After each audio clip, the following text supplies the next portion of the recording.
Well, just long game. Happy with the win. Certainly happy with we've done well in midweek games. I think we've only lost 2 games. What's our midweek record now? 10-2. I just told our players if we did that last 2 years, we'd be going for our 47th NCAA tournament this year. But we didn't play well our last 2 years in midweek games. Um, we didn't play great tonight, but we outslugged them. Our offense has seemed to be the one constant all year long, which is the one thing we were concerned about. Our pitching's got to be better. You know, we're shorthanded a little bit right now, and we got some guys down. But I told our guys, our '99 championship team, I just watched a video of that the other day, and at different times of the year, we had 15 players down off of that '99 championship team throughout the year. So I thought it was an appropriate thing to say because we got some guys down right now. And we're a young team, and that '99 team was a young team. So in terms of the game, though, you know, we did what we needed to do. I'm happy. We got one more midweek game left. I'm happy with the fact that we're 10-2, and it certainly is something that's important in terms of overall your record, helping you in your possibility of being in a tournament and maybe still hosting, possibly. We're not far there. I know we're 14 in the RPI maybe going into the game today. Our ranking, we're in the top 25. We need to finish strong. You heard Mike, we're not satisfied with having, I guess, the same amount of wins at this point right now. We still got a long way to go. 13 games, I guess, left to go, and hopefully a deep run in the NCAA tournament.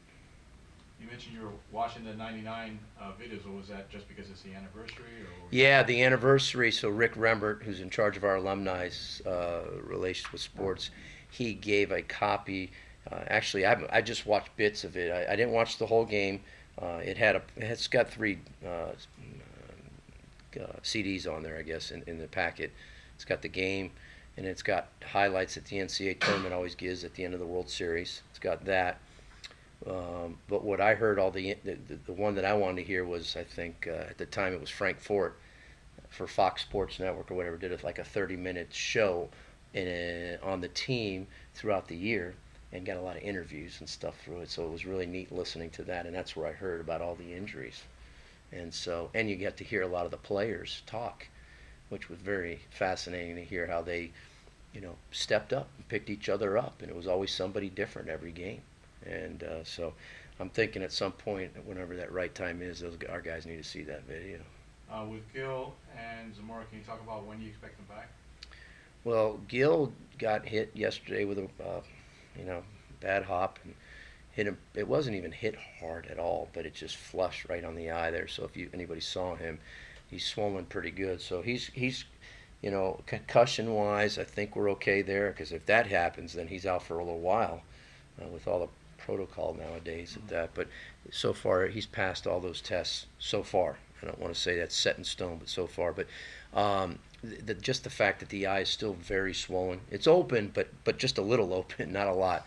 So you got to be careful. I'd say it's just day to day. It's all how do with the swelling. If the swelling goes down and he can see, then he's going to be okay to play. If it's not, then I don't know if he'll be okay by Friday or not. He's like a boxer right now. Yeah, he is. And in terms of Freddie, that's another kind of day to day. Our doctor's going to look at him. We just kind of, today was really the day that his arm's bothering him, and so it's bothering him swinging the bat, not throwing, but swinging. It's not his throwing arm. So we got to look at that and see. He's going to see our doctors tomorrow. We'll know a little bit more on him after tomorrow, but we got to be prepared for possibly not having those guys in our lineup this weekend. Coach, did it feel different after 95 games of Zamora just starting every single game? Was it different for him not to be in the lineup? Yeah, it was. He's not in the line. He's not playing short, and he's been our third hole hitter. Or last year he batted first a lot for us. He's an important person in our lineup. So there's no doubt that it certainly gives you a little bit of an empty feeling. But having said that, Anthony, if you ask this guy played shortstop probably most of his life. He just hasn't done it here, but he's played most of his life. And then we have played guys that when we practice, we play guys at multiple positions. The one guy who has not played at all is Del Castillo at third base. He has not played or practiced at all at third base. So that one's a tough one. You're putting him over there. He hadn't even played, but he made a play. He had another slow roller hit at him, but to be honest with you, he didn't really have a play. That kid could run there the last inning. But, we'll see how we move forward there. But Dell played that in high school? Dell did not. He's really, I think he's played third base just maybe a couple times. Wow. But he hadn't played for us. We have not practiced him or played him over there. But we don't have any other infielders. We have. Was it Scala, maybe? He's been the one who played mostly third this year and practiced in third, but he played all last year at second. So we thought that was the right move to put Dell over at third, and put a Scala at second. Bottom line is you hate doing this because you're moving everybody. If you could plug just one guy and change one guy, but we're moving everybody. But we had to because none of them played shortstop other than Anthony. And just so you know, Tyler Page, that's an infielder for us that's been out. He should be coming back hopefully this weekend, but he's got an arm issue, but he had an injection, so it's one of those things you got to wait 7 days to throw, and then so he's just starting to come back on that. So that's an infielder that has been out for us. And then, of course, like we just said, we lost Del Castillo and we lost some more. We don't have that many. We can't call the minor leagues. That's all we got on our team, so there's not much you can do there, and that's why we put Del over there. And it worked out today, so. On that same note, obviously, McHenry and McMahon have both suffered injuries the last couple of years. What's the status with them moving forward? Yeah, so they both will not start this weekend, and we're going to look at it, next week. Hopefully we get them back. Neither one at this time needs to have surgery. That's not to say that they might have to down the road. I can't say that, but both guys have been looked at by our doctors. They've been MRI'd. So the doctor said, right now it's just rest and rehab, and we're hopeful to get them back as soon as we can, but we're not going to rush them. We will not do that. So whenever that time is, we'll do that, but they won't be pitching this weekend. Coach, any projected rotation for this weekend? I know it's a little early right now. Yeah, we'll probably go with Slade first. Van Bell we should, but the fact that Van Bell, we don't want to push him up more than we have to. So Slade will go first, and then Van Bell, and then we'll probably throw Kaiser. That's why he was on a pitch count today with throwing just 40 pitches or something like that. He didn't throw many pitches. So yeah, that's what we're looking at right now. Gino, I was asking Anthony about his dad. You played with him? Yeah. What do you remember I about played with him in high school and in college. We played together at Westminster Christian High School. And I always tell everybody this. I was better friends with his wife than I was him, because his wife and myself and his wife's sister, who's married to a former teammate of mine, Henry Hernandez, Sylvia's Rose. Get confusing here. Anthony's dad's name is Henry Villar. Right. His wife is Rosanna, and we went to school together. So I knew her before Henry transferred in Westminster, like his last 2 years. I went there for 8 years, so I knew the girls. We were very good friends, his mom and his mom's sister. But Henry and I were really good friends. We played. He was a grade ahead of me. We played at Westminster, and then he played here for a little bit. But I remember probably more of our days at Westminster because we were really good in high school. His son's got a little bit more ability than his dad. So when you went recruiting Anthony, that we knew the family. Yeah, it's always tough. It's a tough one, to be honest with you. I've had a few friends of mine, kids now, as we get older, come, possibly recruiting and not recruiting, and you deal with that. If you don't think it recruit. make it easier? Is it tougher sometimes? Well, it is, because this is business kind of, and that's personal, and you hate mixing that. It's never good. Having said that, I'm very close with his parents, but I'm the head coach now, and so it's not right to, I can't go out and have dinner with him like I used to. It's the way it is. You got to be professional about this. So it affects your friendship a little bit from that standpoint. We're still very close, and you've got to coach the whole team. I got to coach the whole team. I got to be fair to everybody, and so. But I love Anthony. They've done one hell of a job with their son, because he's a great kid. He's a great student. He's a tough kid, and he's been one heck of a player. So I'm sure those parents, they're very proud. They've done an excellent job. Forget about the playing side of it. Off the field, he's a super kid. You had mentioned to me one of our conversations before what a gamer he is. In that inning today, he had the big hit, that 3-1 triple. Is that what you come to expect from him? Yeah, him and Gates both had the triple, the 3-run triples. But yeah, he's got great instincts. He probably, as a freshman, might be one of the smartest guys on our team.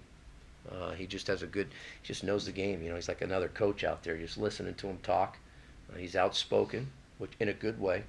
Again, the parents have done a great job with him. His dad's done a good job with him, and his mom, who wears the pants in the family, by the way, has done an excellent job with him. But yeah, so he's, if you asked me before he even got here on campus, did I expect all this? I'll be honest with you, I did not. He has certainly surpassed all of my expectations, even though I knew he was a good player. But he's just got all those intangibles you don't quite get to know until you're around him every day, that you just love as a coach. And what about Michael, your catcher? I mean, what he's been through, to see him healthy this year, Yeah. and produce. It's awesome. Yeah, tough situation with his family and his dad. His dad passed away. I want to say his dad passed away the day he was supposed to start school here. It was either summer school or first day of classes. And the poor kid prior to that got injured in his senior year, missed all of his senior year, and then comes in the first week of the season, breaks his foot, I believe. He hit at FAU.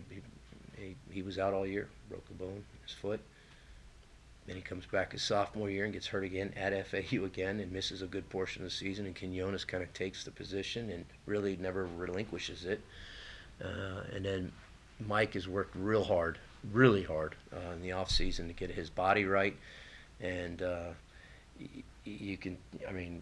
probably he's happy for him as anybody. Just all the things that you're asking that he's gone through has been very tough. So I'm very proud of him, very happy for him, and he's, as you can, our team votes on captains. The players vote on captain, so it shows you how much they respect him. They voted him a captain. Coach, you keep talking about at the beginning of the year that we might not be the best team in the country to start the year, but as the year went on, it was to be the best team at the end of the season. Yeah. 13 games to go, top 25, looking really on the outside into hosting a regional. Yeah. What do you think the key is down the stretch? Keep getting better. Keep getting better. We've gotten better throughout the year. We've had some bumps. We got to. So, of course, we need to get those guys healthy. It's going to help. Our 1-2 guys.